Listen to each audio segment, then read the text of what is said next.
It's hard to forget the electric atmosphere of the WNBA in September 2024. The season was at its peak, and all eyes were on Chennedy Carter as she found herself in the center of a storm. The controversy wasn't just about stats and scores. It was about how a player's worth is evaluated in a world where public perception and media narratives can overshadow sheer talent and hard work. The tension had been brewing for weeks, but no one expected the chain of events that unfolded, shaking not only the league, but the entire sports community. For Chennedy Carter, it all started with a single announcement: ESPN's latest player rankings. To everyone's shock, she was ranked 24th, an unjust position many believed for someone of her caliber. The backlash was swift and loud. Fans, analysts, and even fellow players were taken aback. How could a player who had shown such dominance on the court, someone with her stats and impact, be ranked so low? But for Carter, this ranking was more than just a number. It felt personal. And in today's age of instant communication and social media, reactions are no longer confined to locker rooms or post-game interviews. Carter shared her feelings on Twitter soon after that, and her initial frustration developed into a major breakdown. She criticized ESPN and openly attacked their judgment regarding the qualifications that affected her treatment. Her status updates shared her emotions clearly and uncensored. They immediately caught the attention of users, within hours of tweeting about it.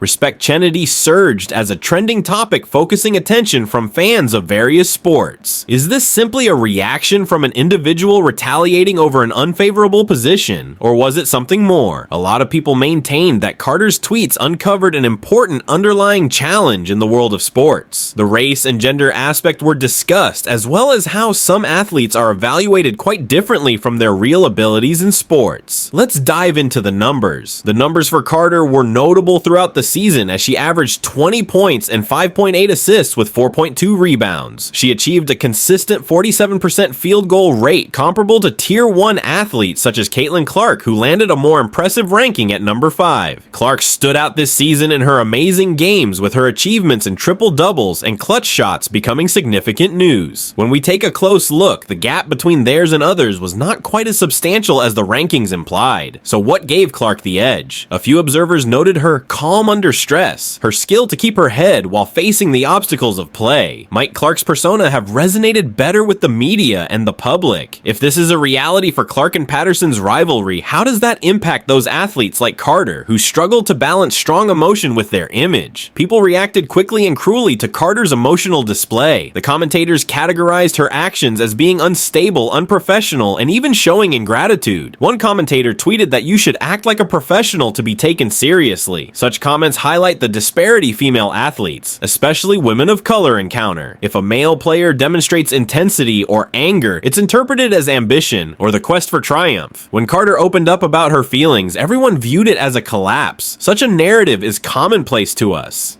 Carter's reaction involved more than her position. It emphasized the robust biases that infect athletics, how athletes frequently become reduced to stereotypes, and those who do not follow the standard are often punished more severely. Although the social media reaction was debated, its outcry raised awareness about these matters and sparked discussions much larger than her standing on the list. Caitlin Clark created another event that caused outrage. A physical conflict between Carter and Clark broke out in a furious match, forcing Carter to leave the game.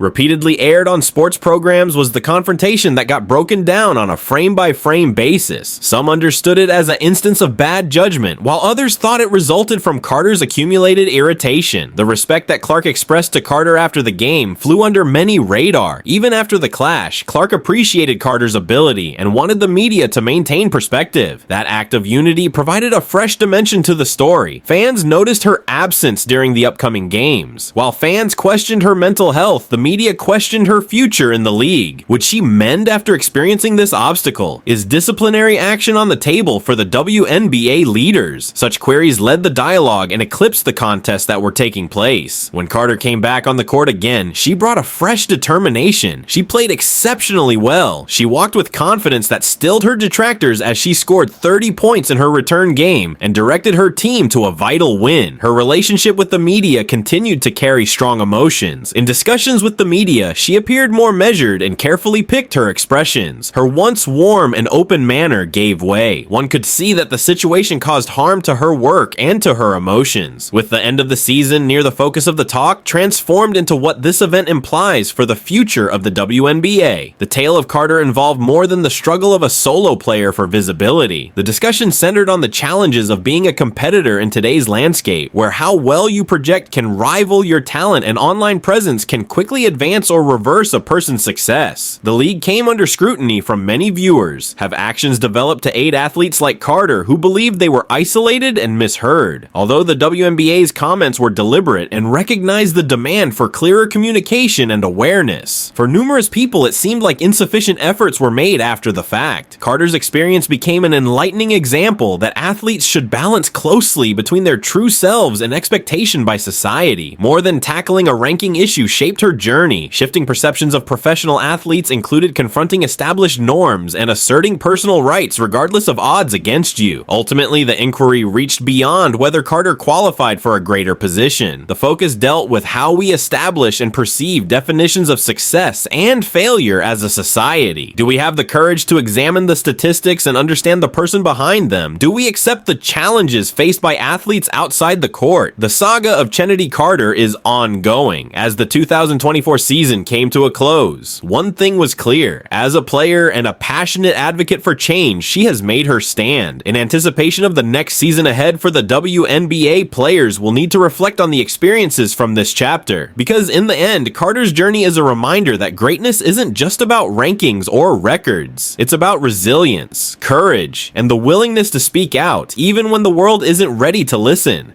Apparently, all the accolades that Caitlin Clark is receiving is because she's white, and the jealous players who are attacking her are really the Look at what we're witnessing. She buried Angel Reese in Chicago last Friday. The fever blew out the sky on a night when Dopey DeShields delivered 3 cheap shots. In Trust Arena, the fever really stretched out this one. Clark posted 31 points and 12 assists in a 19-point victory. Show White exited the game to a round of applause and then sat and watched Sleazy Reese. One needs to say, hey, Caitlin, you got to keep your focus. You got to value each possession. You can't play loose with the basketball. These turnovers, 7 a pop, are going to hurt you in the postseason. Period. End of story. You can't be that loose with the basketball. NCAA championship game. Reese made a taunting hand gesture right in Caitlin Clark's face. It was a callback to when Clark had made a similar gesture earlier in the tournament, but Reese claimed that she received more criticism, not because of how she had performed the gesture or the context of it, but because she's black. Quote, "I'm too ghetto," she said. "I don't fit in a box that y'all want me to be in. I'm too hood. So this was for me, this was for the girls that look like me, that's going to speak up on what they believe in." And, of course, the big difference is Caitlin Clark. I think she should be up for